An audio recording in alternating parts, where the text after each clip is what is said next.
Hey guys, it's me Rebecca.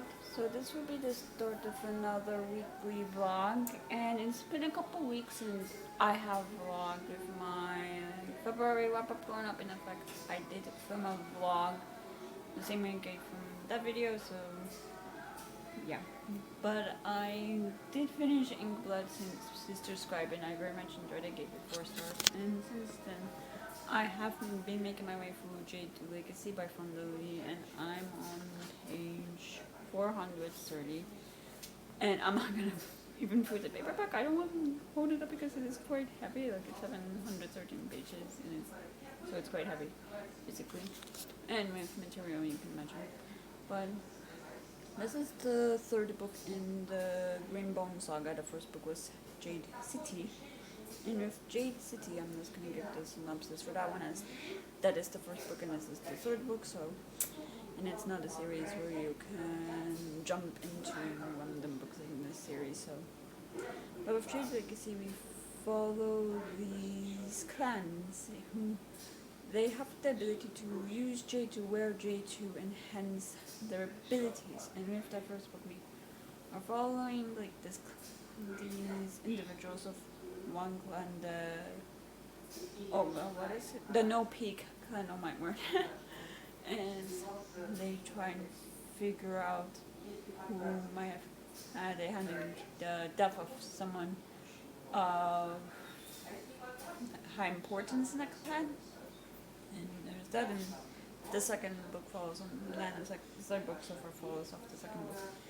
And with the third book, we span a much longer time period than we first in the first two books. Like I think in the first two books they span maybe a couple of years, like 4 or 5 years max. In the second book, I don't remember exactly. The first book, I think the first book was a year or so.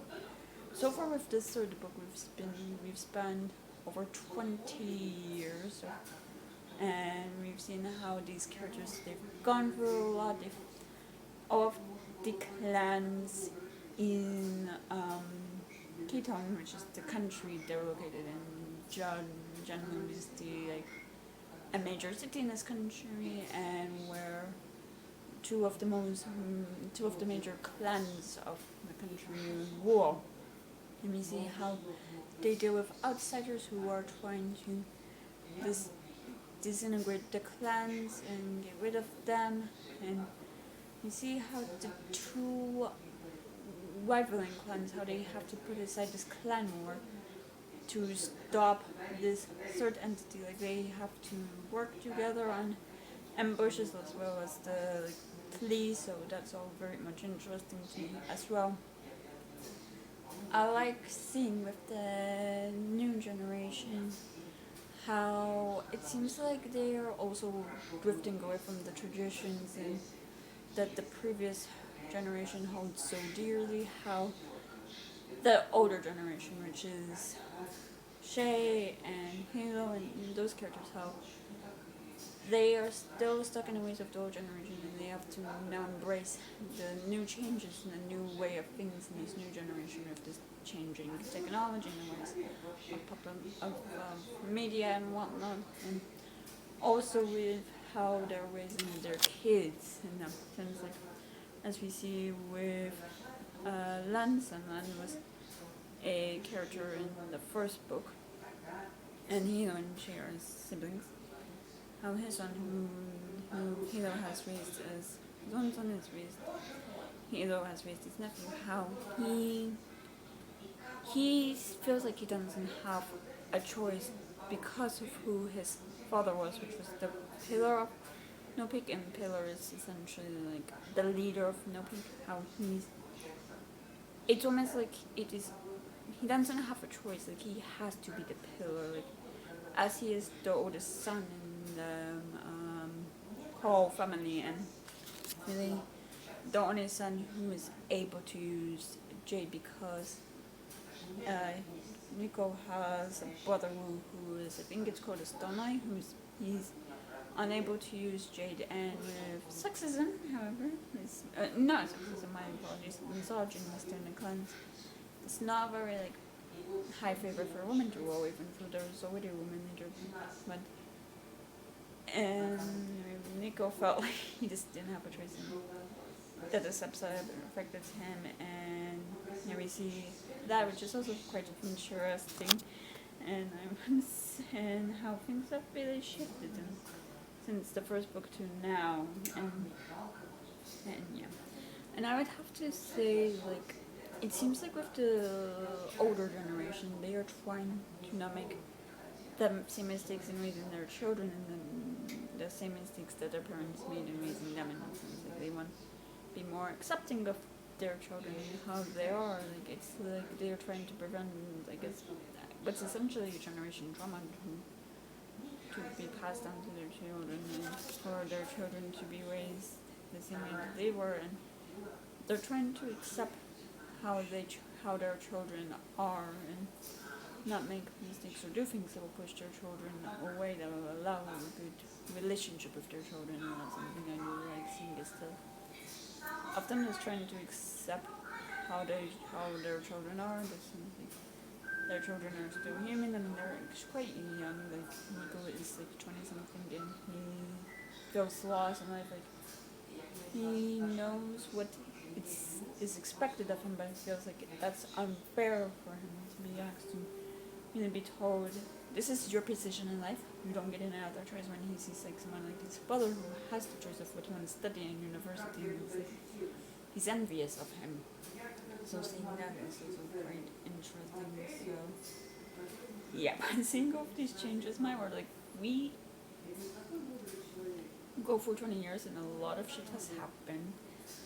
And something earlier in the book did happen that caused the clans to work together, in the sense that all of the clans were attacked at one point and nearly did work in destroying them.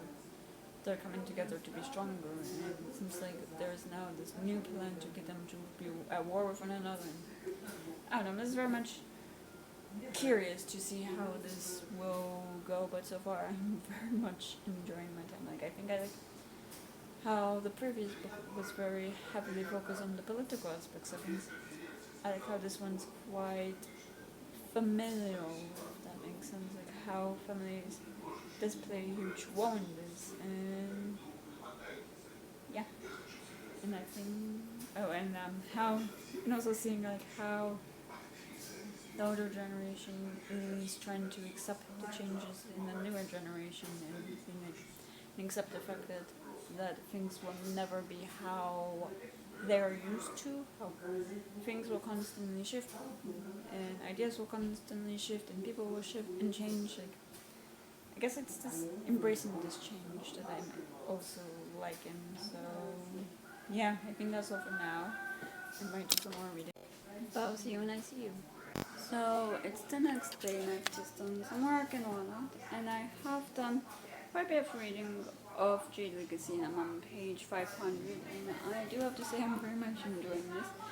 And where I stopped for today is like a part where it's like quite intense, I would say. So yeah, but yeah, let me backtrack a bit because of last weekend.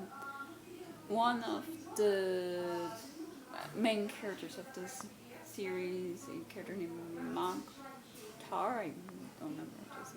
I don't know how to say his name, but he was, I guess, like the Pillarman or Horn of No Peak, which is like a very high position in the clan, someone who does things for the pillar and helps him out, and he had given him a lot of responsibility, and with the responsibility as well, wanting to prove himself good enough as well. In a previous novel, because of the events of the previous novel, he ended up losing his older brother with that grief, and this responsibility was taking a toll on him, and he ended up killing his fiancée, who was also a finger in a clan, which is like someone who's on the streets, preventing trouble and having to fight enemies and all that jazz. And he kills her, as mentioned, and because of the TV stripped of his Jade in exile, and we see how Aiden, who's a cousin, he comes back to him to try and figure out how to stop this person in España, which is in another country where Catanese are people who were, and people who were Jade live as well. Stop him from being given people who were Jade in banning because of his actions in kind of certain affairs, let's say like prostitution, gambling, that kind of stuff. This is causing a bad name for them. And Nocturne just gets him and kills him and all that, but he is arrested, you can imagine, even if he did claim it was self-defense. The law in España is quite strict in the sense Jade is essentially forbidden there. People are not allowed to wear it. If you're caught wearing it, you're in a lot of trouble. And Noctur, after everything that he did kill himself. And this was like nearly 2 decades after he was exiled from Catalonia. And the scene is like at the funeral, and he was like, he's glad that Aiden didn't become a fist or another fighter in the clan, as it would have meant he would have lost him. And he did lose his older brother as well.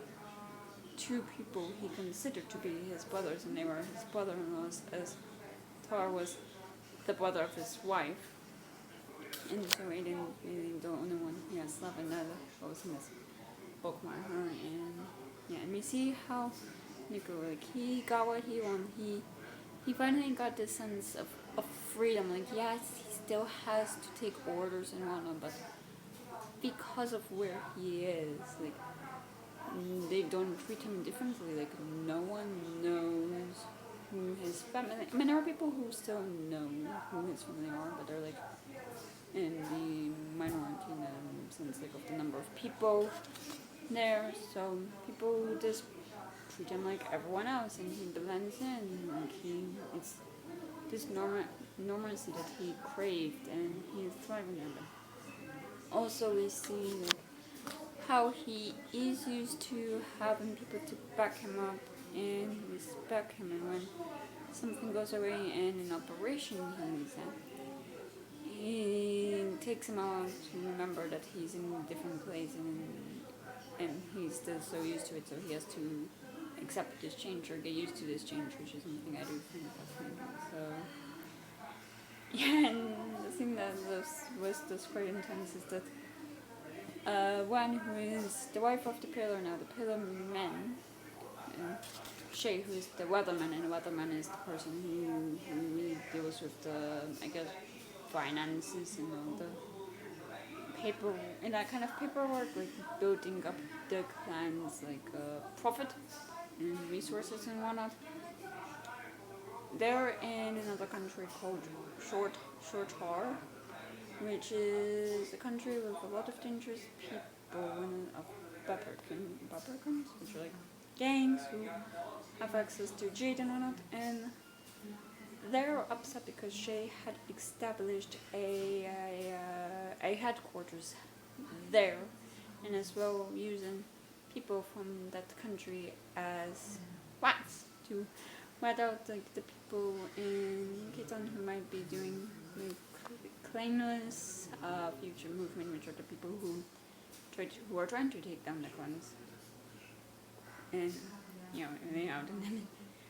And when they are there on business trip, they are ambushed and attacked, and their kidnappers try to make a deal with Hilo. It's like a deal that's like surface level, but there's a deeper reason for this deal. So surface level is that they release Shane when if they get a certain amount of trade and a certain amount of money, and that the NOP gets rid of all green bones and short horn languages, and even takes down the operations there.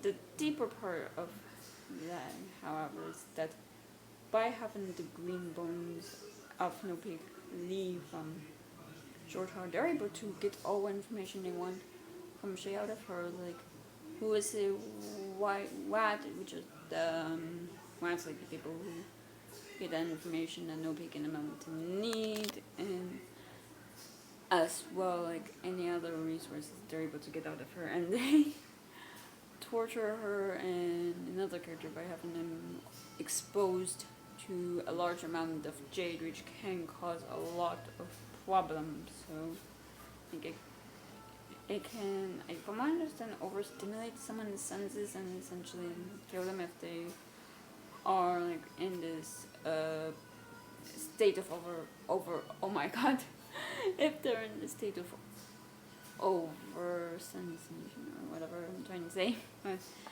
yeah, I'm just curious to see how that ends. Like, there is this like a junior who seems to have pity or might seem to kind of consider his morals. Like, so I'm curious if he'll help them, but I highly doubt it. It seems like it will be in case where Hiro has to save his sister, so I'm just very much intrigued on how that ends. And yeah, I think that's all for now. I'm just enjoying my time with this novel. Well, enjoy, I don't know if that's the right word, but I'm just very like engripped by this novel. So yeah, that's all for now. And so it's the next day, and I've just done some work and whatnot, and I did do a bit of reading of Jade Legacy, and I'm on page 590, and I do have to say something I guess liking about the people is characters who saw themselves as invulnerable, like no one can touch them, like they're practically gods. They are reminded that they're human, that they're not gods, that they are vulnerable people. Like we see this with the previous Hiro's rival Pillar, who is the pillar of the Mountain Clan, and who she was attacked earlier in the novel. Like she was caught off guard. Someone was able to put a knife in her neck. She was saved by Aiden and Shay, but after that experience, like things changed. Like she's still a vulnerable person. Someone, if she lets her guard down, someone can catch her off guard. Like, she is now someone who has to have her guard up when previously she would like have it down like casually.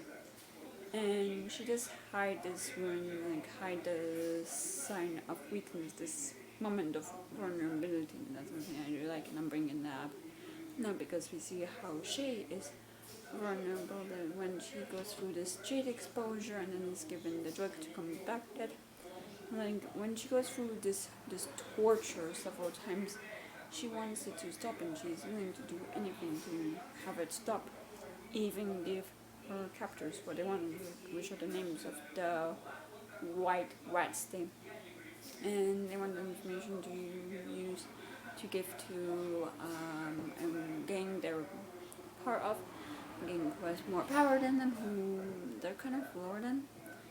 And I mean, nothing happens to the White Rats because she's saved, but they do bring up this act, which I wrote down, but I'm blanking on the name of this. She doesn't know of at all, but they assume that because she's Green Bone, that all Green Bones talk to one another, as it is an act that the mountain is part of. And we also see how Hilo, who is desperate to save his sister, does something that he could never imagine himself doing, which is go to the enemy and ask for help. And he gives like the mountain complete control over Shotar. He'll throw all business out of there if that means to protect his sister. And with this, we see Mother, who is the pillar of the mountain. She sees this as a moment of her debt to the No-Pay clans paid. Like they saved her, and now she saved them. Immediately, a deputy on Shay, who was able to save her. So that is interesting. And we also see like how she has changed, but when it is like she went through this torture and it did leave trauma on her body and her mind. Like her fellow Green Bone, who she was with, he'll have to be in therapy for the rest of his life. have to be on antipsychotic medication. He cannot wear Jade at all anymore. Like, it's that bad for him and for her. Like, there's still some trauma there, and she is unable to wear Jade now, or maybe much less frequently. So I'm seeing that, and we do have this heartbreaking sequence of events where we see one of whose kids die because someone who wanted to restart the clan war used the fact that the kid was on mountain territory, I think, and was kind of hooking up with a partner or a romantic partner of someone who has high influence or a high position in the mountain clan as an excuse to start the war. And this character, I'm not gonna say which of the kids it was, like in a magical children, because Nico he just come back, and so I'm just gonna be talking about stuff involving him. But yeah, this character challenges the person who set them up to a duel, and things just got out of hand extremely quickly, and you see how people expected Halo to be vengeful and so flipping angry, like lose his marbles, and he just seems defeated and is heartbroken and defeated. Like, he's lost so much of his family, his brother-in-laws, people who cared and loved, and he's just tired. It seems like he's in the scene, like he's kind of like a shadow of himself. In a way, that scene was heartbreaking as well. When having her own regrets and oh my word, she regrets that she was a bit too hard on her kid. I was about to say something that's completely spoilery, but it would give away who died. And I'm not saying who, but she has regret. She feared that she was too tough, that her child didn't know she loved them and whatnot. And it seems like the movie, in a way, was brought back up, like in a sense, when Nico comes back to the funeral and tries to apologize to Hilo and his uncle, and when she's pissed off at Nico, like off, because like he didn't talk to them at all for nearly a year, he's completely silent and they didn't know where he was. I think her anger is more out of worry and frustration for him than on where he was. But he does accept Nico, who did pledge his loyalty to the clan. With Nico, we do see how his time away from Jillian did affect him. Like, he's a better fighter. Like, he is more confident in his fighting abilities. When previously he was not. He was given these opportunities because of his role in the clan and thinking more into himself. Like, I like that. Like, he was trying to find himself, and after his contract with the other company was up, he did travel a bit to try and find himself a bit more, and it seems like he's still trying to figure out his exact role in the clan. And it also, my thoughts are all over the place, per usual. And it seems like he is gravitating towards more of a weatherman position, or trying to really understand the weatherman position more for when he does become Pillar. Does that make sense? And what I wanted to say was, it seems like the only reason he really came back to Canton was because of his brother's death, and we see how that affects him and the entire family. And yeah, I think that's really all I have to say. Like,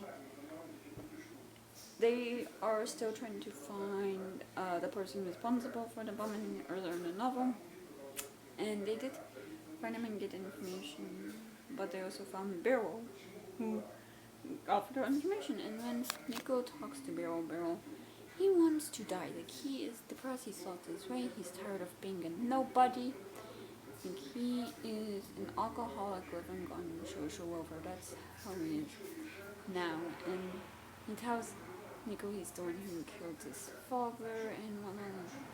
And it's like, Nico says his father died because of his own faults and whatnot, so yeah, just seeing this change and whatnot, it's just, I don't know, just very much enjoying my time with this book. I see with that death, and really, I think what for me was the funeral, just because you can feel the heartbreak, the kind of like nothingness in these characters, like they lost someone they love, and it's like so overwhelming that they've like almost shut down. And yeah, and yeah, I think that's all for now. So I'll see you. So it's a couple days later. I was gonna vlog yesterday, but I just got busy and something came up that has been taken care of, and it looks like everything will be okay. I know that sounds vague, it's just some stuff in my personal life that I just don't want to talk about online, so yes. But today I did do some more work, and I did finish Jade Legacy, and I gave it 5 stars. I very much enjoyed it. We do see how she discovered this plan that Odd had in the making for years to really increase her, not profit, but her, I guess, resources in her region, kind of become more wealthy and become the most wealthiest clan and the most powerful clan in Kiton.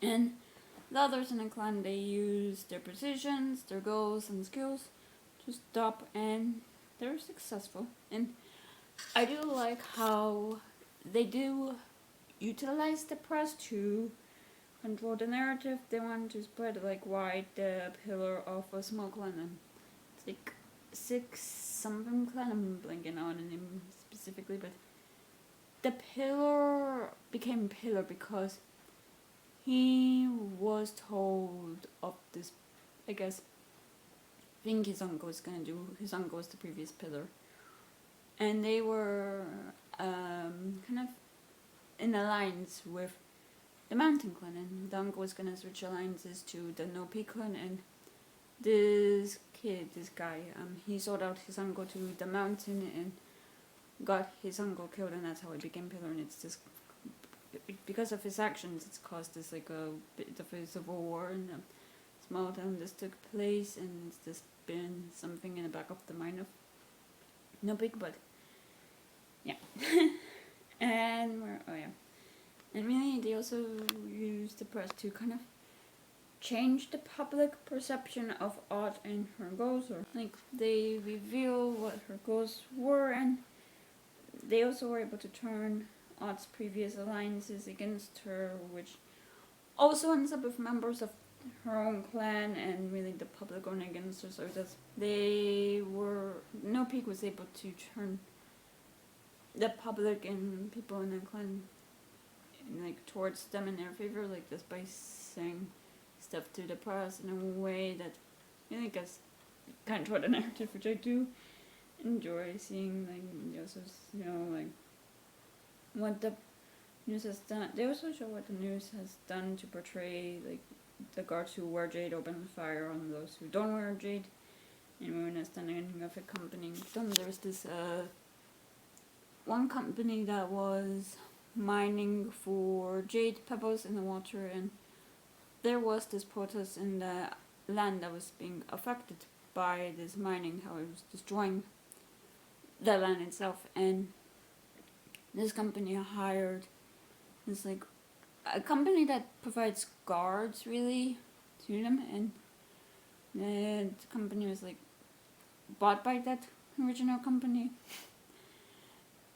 And he got involved, and he accidentally turned it into a stage, but the news didn't turn out of control. It just showed like these armed guards, some of whom do wear jade, just open fire on these civilians, most of whom don't wear jade or are incapable of wearing jade. So yeah, there was that, which I did enjoy seeing, and I don't know, I just always find it interesting like how the narrative can be manipulated by certain people, and just because of how the news captures events and whatnot. Like I was just find that stuff interesting. And yeah, we do see how the death that occurred did affect Hilo and how he almost like, I guess, pushed through the grief. I don't think like losing his child, like that's something you don't ever move on from, but he was less of a shadow of himself and he came back into, I guess, a figure that people recognize, like, but his actions have changed, like he now does things that his child wanted done to prove to himself and others. Oh wait, sorry. I'm so sorry for that. There was a fly that landed on my hand.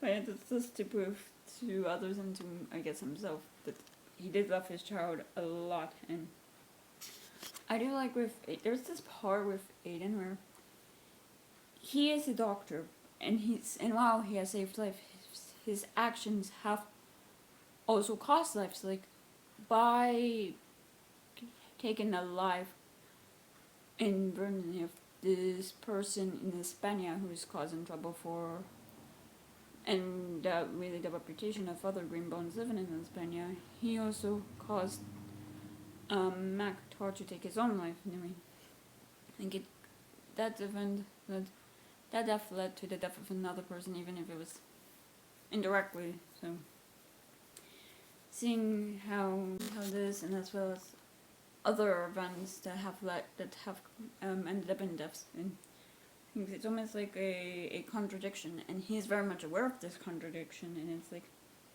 he is aware of this and he's accepted it. Like he is both a call and also not a call. Like he is both of a family, both part of a family that wears Jade, that causes harm and can cause death and violence, and yet he's also not a call because with his occupation he is supposed to represent healing and peace and all that kind of stuff. So that is interesting. So yeah, and after the calls changed the public's perception of Autumnada, and as well like revealed stuff about her that led people in her clan to turn against her.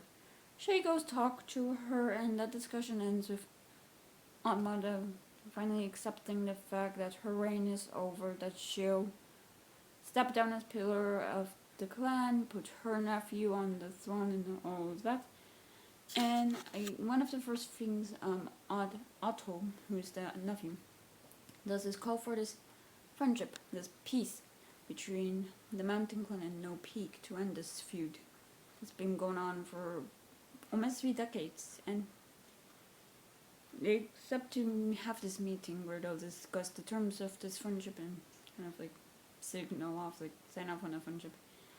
Hilo wants Nico in the room, because Hilo does plan to step down as pillar of No Peak after this meeting and put Nico as the pillar. And as well, like, this is quite uncommon or unusual, I should say, because this kind of meeting would typically call for who handles the, I guess, financial aspects of the clan, and also the Horn, who's the top military person of the clan. But is using this both as an opportunity to have Nico really learn, and really take charge in this kind of situation and handling another pillar matters as well, given the Horn the opportunity to execute Autumnada, because with her stepping down as pillar, she no longer is living in the mansion with all of those security guards. She's living in this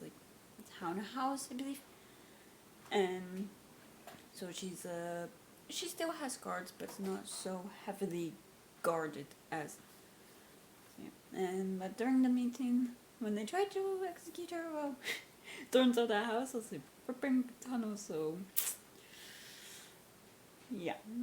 But also during the meeting, when they go over the terms and agree to the friendship and are exchanging blades, as a sign of friendship, because to stab someone with their own blades, unheard of.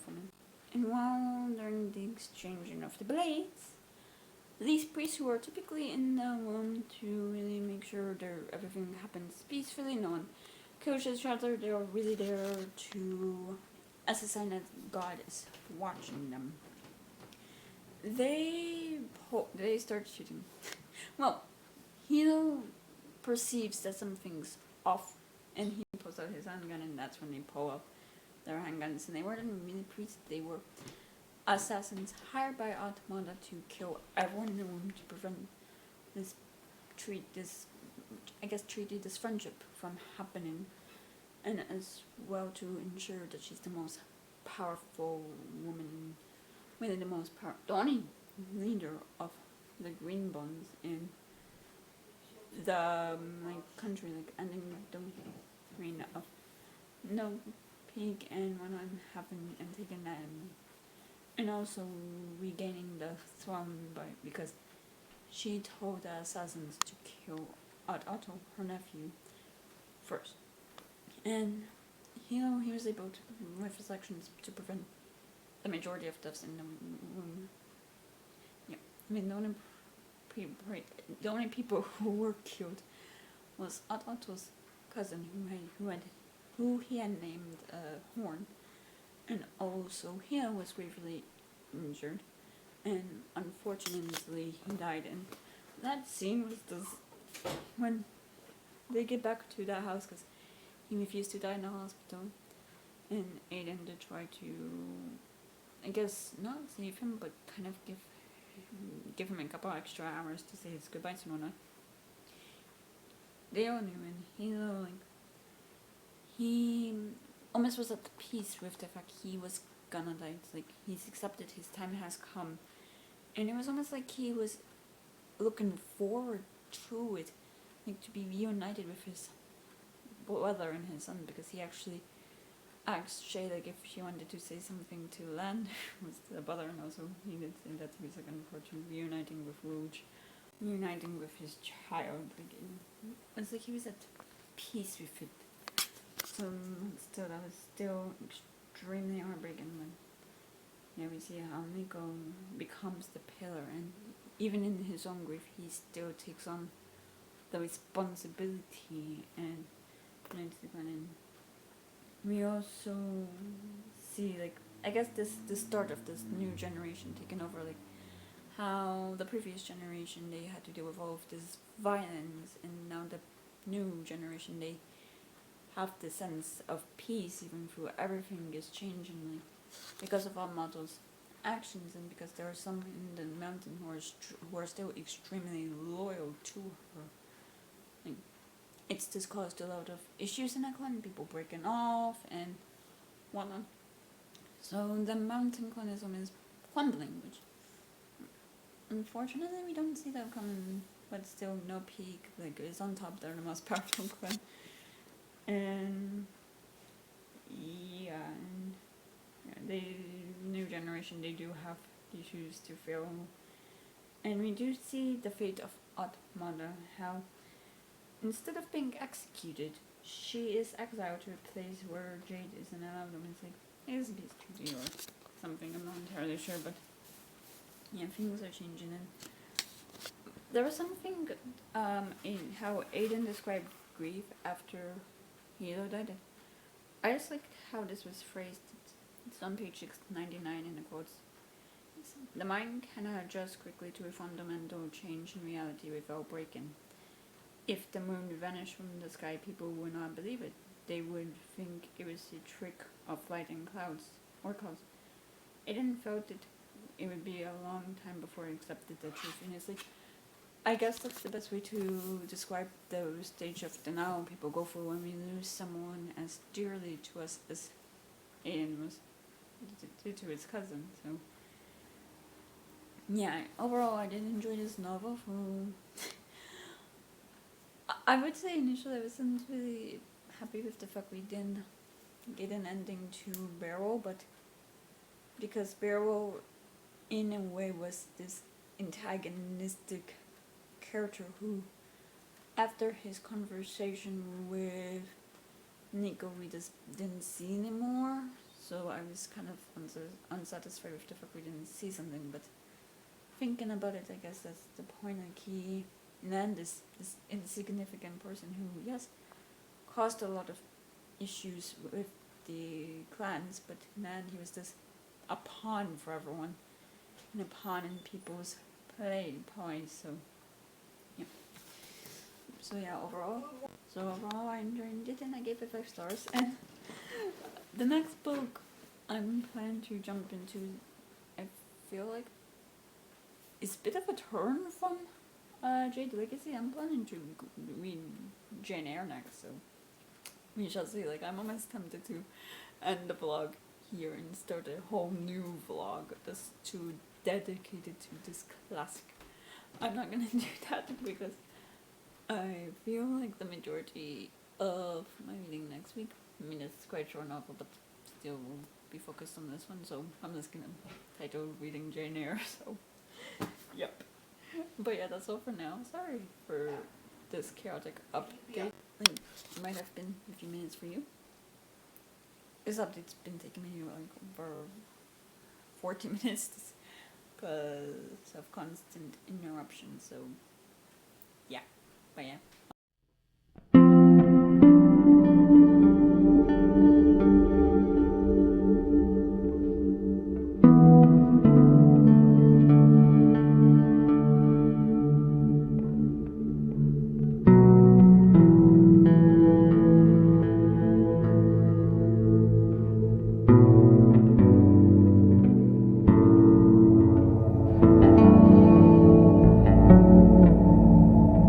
So it's the next day, and as you saw, I did go out today. It is finally starting to get warm, like, and then, like, yes, we do get like cooler mornings, but by afternoon, oof, wearing like a puffer coat like I am in the videos, this a bit much, I fear, but yeah, it's very beautiful. And yeah, and I did go out to run a bunch of errands, to do my grocery shopping and whatnot, and I did go to a park that was like in between some grocery stores, and my word, this is very nice, very quiet. Like, I did not want to film this because when I'm out in public I do film on my phone, and every time I do that, like, try to click record, it causes this, like, I'm just gonna this is my phone, like, yeah, this causes that sound, and I just did not want to kind of disturb the peace. Like, the birds were chirping, it was this peaceful. So yeah, I did record a bit just because it was beautiful, and I do try and capture those moments, like those peaceful, beautiful moments. But yep. And since I've gone home, I did do some work, and well, really before that, I did do some reading of Jane Eyre, and with this edition, it's like a vintage classic edition, I believe, but I'm on page 52, and I do have to say I like the writing, which I read Wuthering Heights by her sister Emily Bronte, but I want to say over 3 years ago, around the end of 2021, and with the writing style, I just couldn't really get into that one. With this one I can. But yeah, but we meet Jane at the age of 10. She lives with her aunt, her cousins. Her parents died when she was about 1, and her uncle, who was her sister's brother, took her in, and he died shortly after, and she's just lived there, and it seems like she, in a way, is excluded from the rest of the family. Like, not like she's kept, like, she is considered to be on a lower scale just because of her parents' standing in society. Like, her father was a poor clergyman, and her mother marrying him was looked down upon by her friends. Her father disowned her when she did that, practically, and yeah, she is treated differently by her aunt and cousins, and by excluded, it's like they'll all be cuddling or whatever, and she'll be just there on the edge of the room, like not allowed to be a participant in the show of love.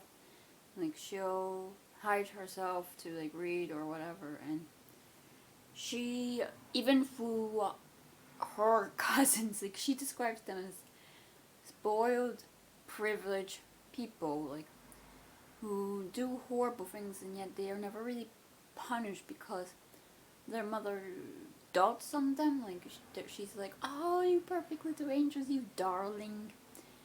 And yet with Jane Eyre, who she keeps her head down and tries to be invisible. She's the one who's considered the problem child. So we see the dynamic that she's been in, and it seems like as well like the servants also see her in this way, or because of who their masters are, like they're taught like they have to see her in this way. And we see how she is locked in this room as like punishment because her cousin John, who is an abusive asshole, he beats her in one eye, and yet she's the one who's blamed for it, for like, I guess, like causing him to be violent instead of the one who's violent. Like, I guess Jane is taught like from since childhood that those who are harmed, they're the perpetrators. They're the ones who should be blamed for, not the people who caused the actual violence. No, it's like the people who the violence is directed to. Anyway, she is locked in a woman's punishment, and she sees like this ghost and has this episode where she like kind of where she falls unconscious. There we are. And when she wakes up, she's almost unlike herself, and we see this kind of thing like a couple of times where she'll have this thing where something she once considered beautiful and nice and peaceful, she now considers ugly and worthless and unpleasant almost. Like she sees the negatives, and that's something I did find quite fascinating. And we do see a part where her aunt is sending her to school to really teach her to conform and be like a proper lady, someone who will be very obedient, essentially. And she goes, who she sent alone, like, just with a guardian, and her lasting words are like, essentially like the 10-year-old equivalent of fuck you. Like, she's like, I will never come back to this house. You will never be on. You will just be, what was the Mrs. Weed. Like, that is just hilarious, but yep. And the part where it's like, the headmistress, or whoever was the one who greeted her, was like, seemed very nice, like the opposite of the aunt, who I fear that will soon change. And we see how the girls, like, they have a steady time at the exact same time, and then it's like meal time at the exact same time. Like, it's very much about like a routine, a consistent schedule, everyone being the same, no one having any differences. Like, it's that kind of school, so I'm very much intrigued to see how that goes. So yeah, and yeah, I think that's all for now, so I'll see you when I... So it's the next day, and I just got back from running a bunch of errands and really running around the entire day, so I'm quite tired. But in the midst of that, and also yesterday after I updated you, I did do a bit more reading of Jane Eyre, and I'm on page 150 in my edition, and so far I am intrigued, to say the least. Where I just left off, we were just introduced to Mr. Woolchester, but let me backtrack to the beginning of my notes from yesterday after I updated you.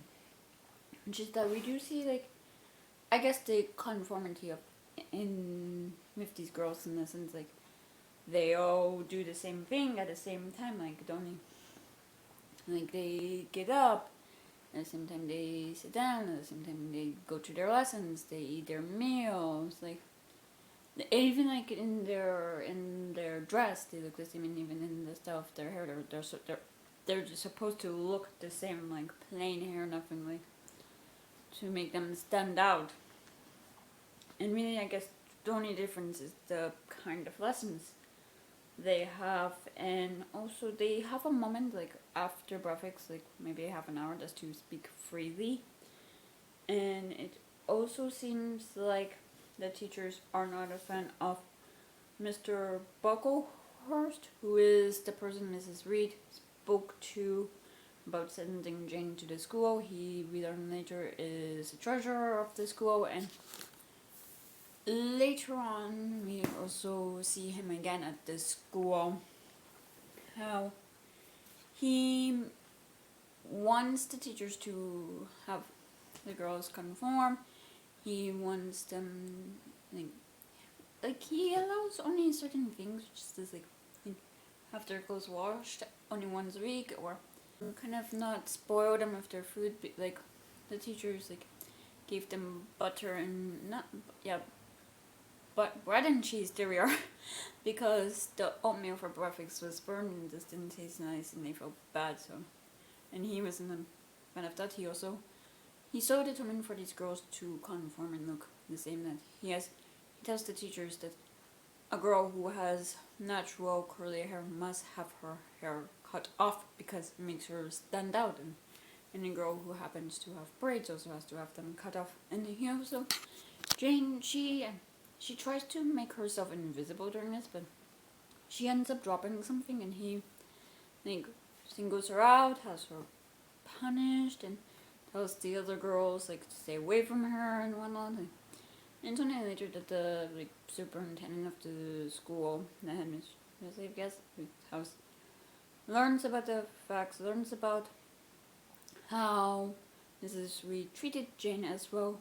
Also has that confirmed with the doctor who saw Jane after her episode, and tells the girls, no, Jane's good, you can continue talking to her. And it's only like, and the childhood chapters of Jane, like, and when a girl, she was friendly with a girl who strongly believed in God and believed that there's bad things happen to us so we can shred our sins when we die and whatnot.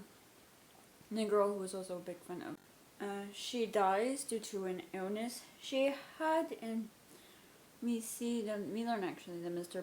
Bucklehurst, like, after some people found out the state of the school, like the state of the building as well, what he was trying to do, like, kind of like a group of people kind of set up an old like, school board in a sense, and he's only there just to give them money and whatnot, like, and not have any say in the way that things are won. So, but after the girl Helen dies, we skip 8 years to Jane being 18 years old. She's been at the school for 8 years, 6 of them as a student. In the last 2 years, she's been a teacher.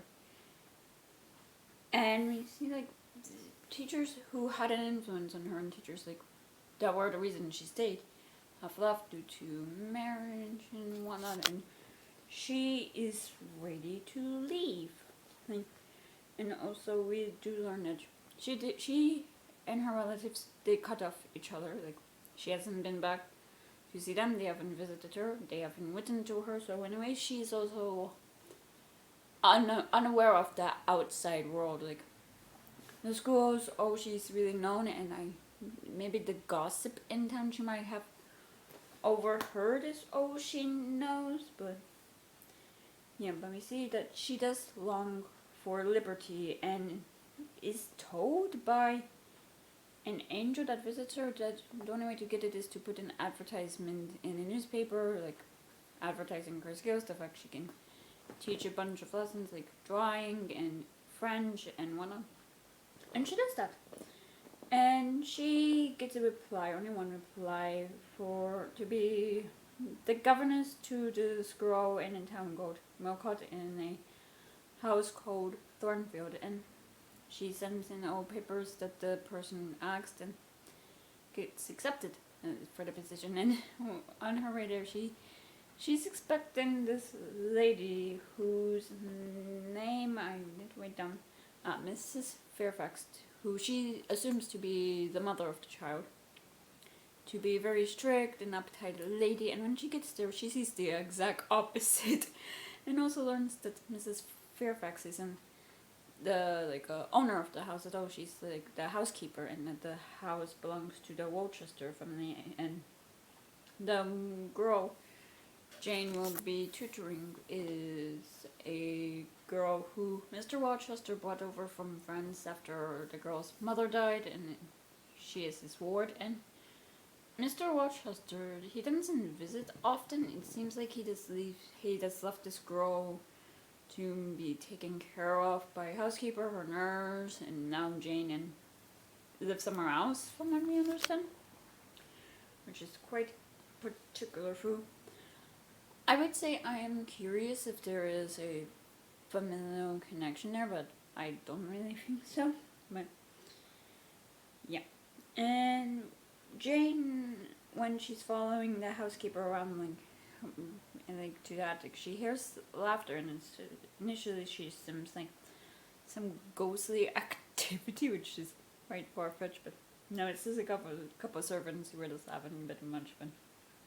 And we see, despite being in a place where she is teaching a child she likes, she adores it out, the girl, and she's surrounded by people she likes. She gets along with Mrs. Fairfax, she gets along with the nurse, the girl, and servants, kind of, but she tries to be nice to them.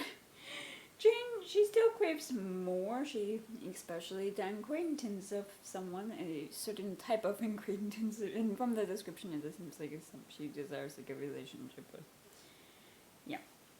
Anyway, time passes, and when Jane is going into town to post a letter, she passes a man on a horse who's going in the opposite direction. She's heading to town, he's heading to Thornfield, and the horse he's riding, he slips on ice and he falls, and she helps him, and they both continue on in their race until she returns to Thornfield and learns that the man she helped was Mr. Rochester. So yeah, so that's the part I'm at, and I would say I am intrigued to see, I guess the interactions, when she's aware of who he is, if something in her manner will change, or if she will just be the same, because, she was quite nice and respectful towards him, just because that's the way she was taught to be. So, yeah, I think that's all for now. I'm tired, so yeah, I think that's it for this video. So if you enjoyed it, please give it a thumbs up. Leave a comment below telling me what you've been up to recently. If you want to, please subscribe to this channel, and if you want to follow me on any social media, all those links are in the down bar below. I'll see you guys next time I post a video.